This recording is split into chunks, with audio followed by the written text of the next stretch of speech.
Look upon them. The great pyramids of Giza, the imposing structure of the Roman Colosseum, the infinite winding serpent of the Great Wall of China. For centuries, we have celebrated them as monuments to human ingenuity, symbols of architectural ambition, and testaments to the glory of ancient civilizations. But history is rarely a simple record of glory.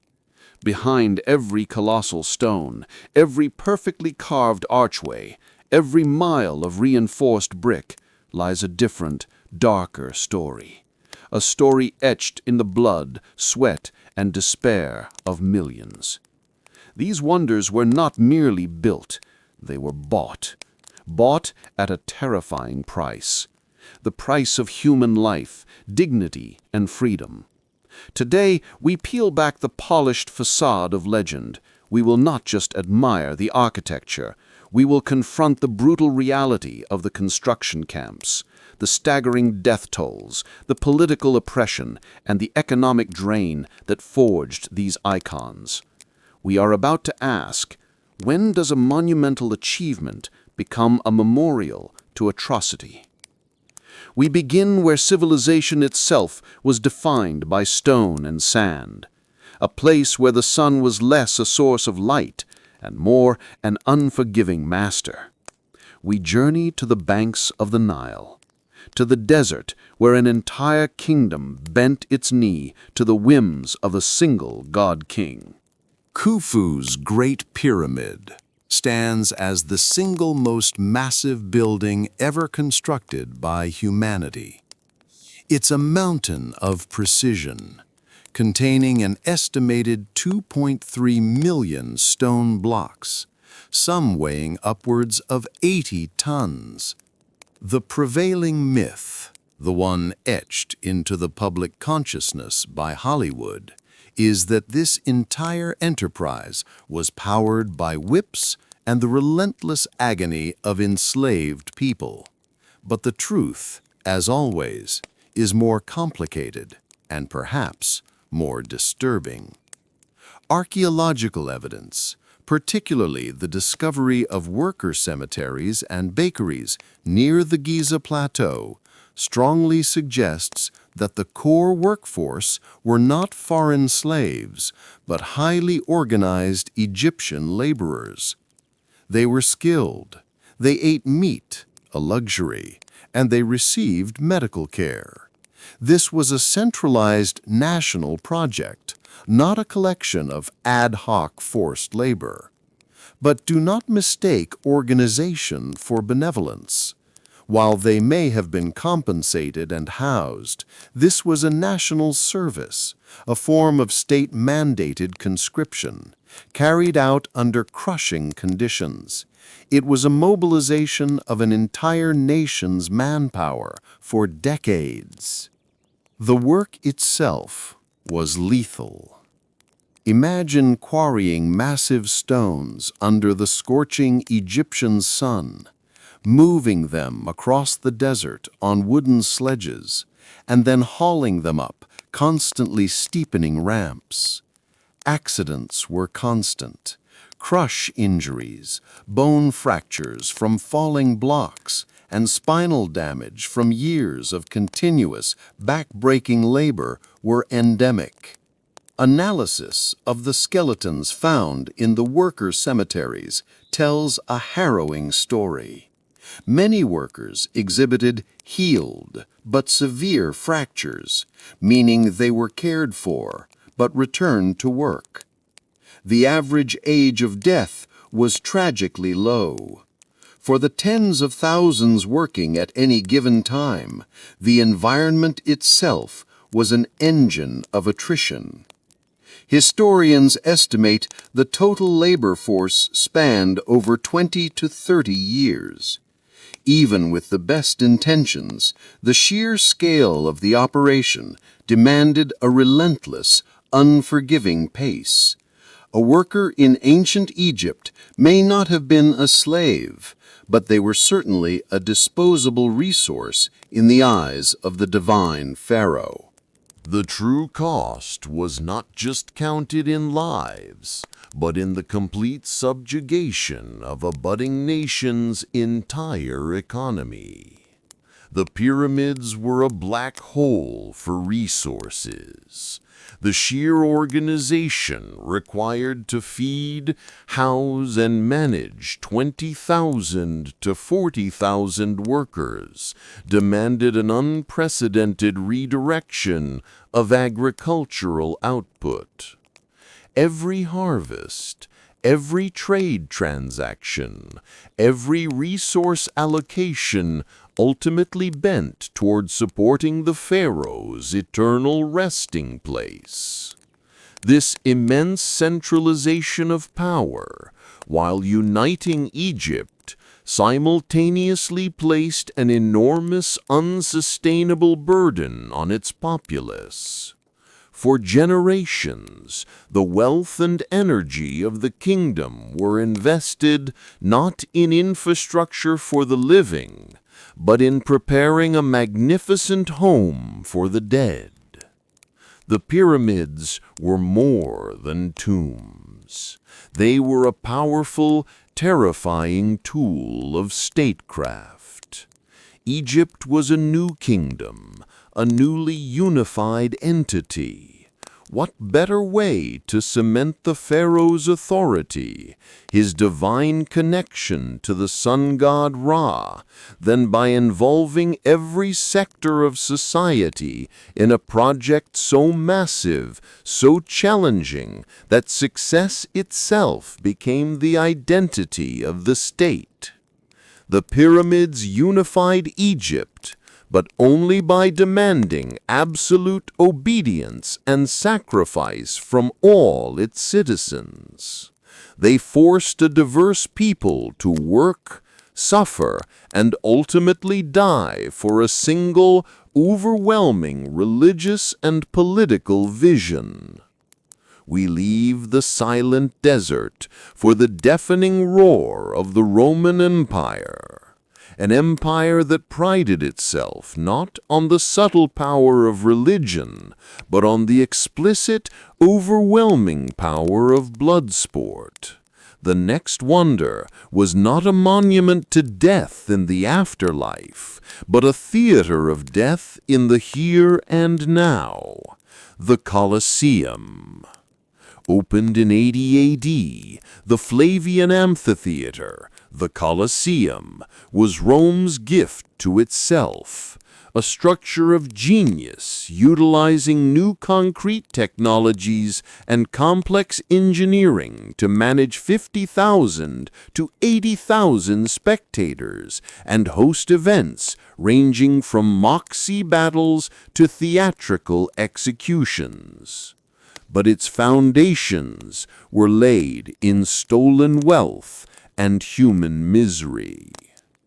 Unlike the pyramids, the origins of the Colosseum are undeniably tied to warfare and conquest. Emperor Vespasian used the immense spoils from the brutal Roman victory in the First Jewish-Roman War, specifically the treasure looted from the Temple of Jerusalem, to fund its construction. Furthermore, the core labor force consisted of tens of thousands of Jewish slaves and prisoners of war, forcibly brought back to Rome. The construction of the Colosseum was not merely a building project. It was a permanent, terrifying celebration of Rome's military might and its dominance over conquered peoples. Over the 4 centuries, the Colosseum was actively used. The number of deaths is staggering, almost incomprehensible. Historians estimate that at least 400,000 human lives perished on the Colosseum's floor, and perhaps over 1 million wild animals were slaughtered for spectacle.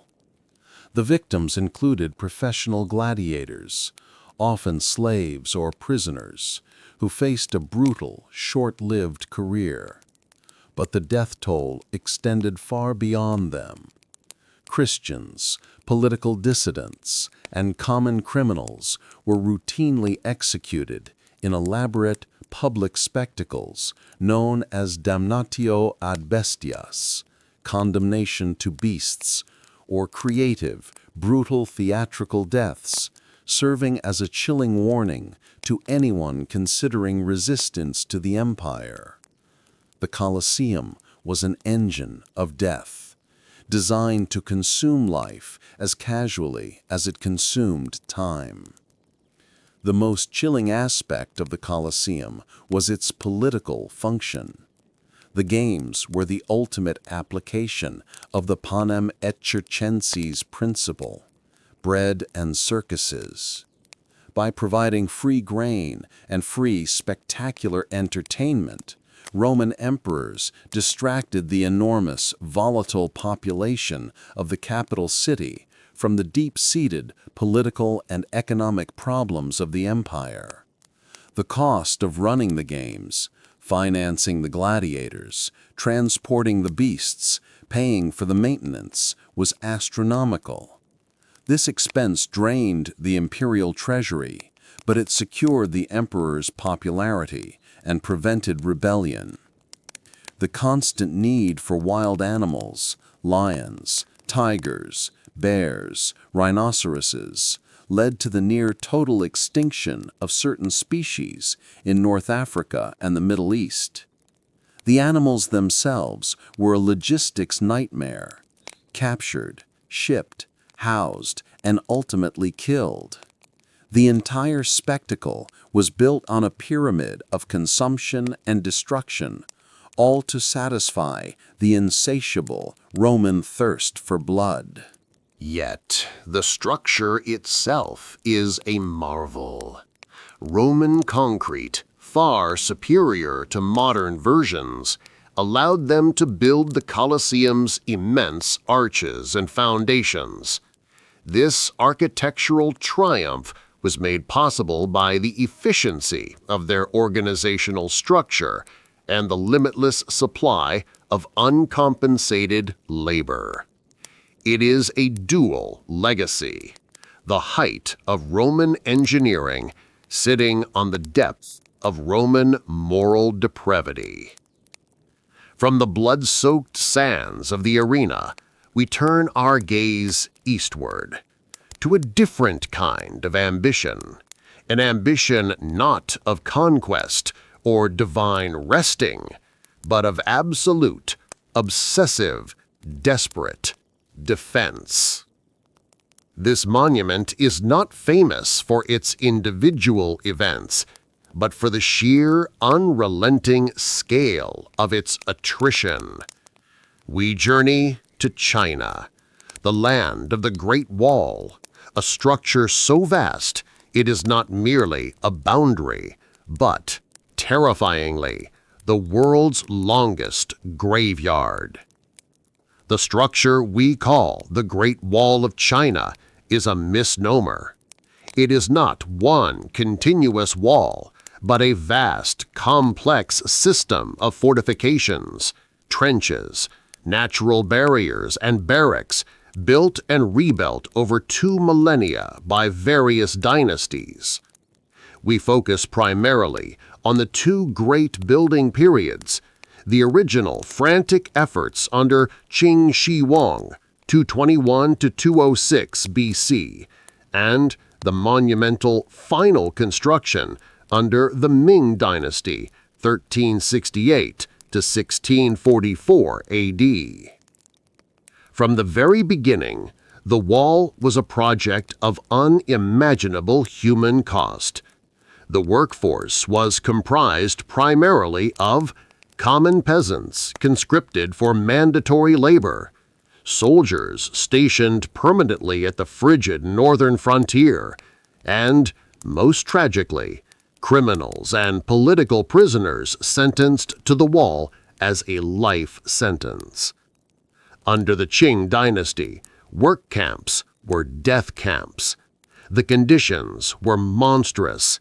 It earned the nickname, the Long Graveyard, for a reason. Imagine the logistics: building fortifications across sheer cliffs, through scorching deserts and over icy high-altitude mountains. There was no escape from the elements.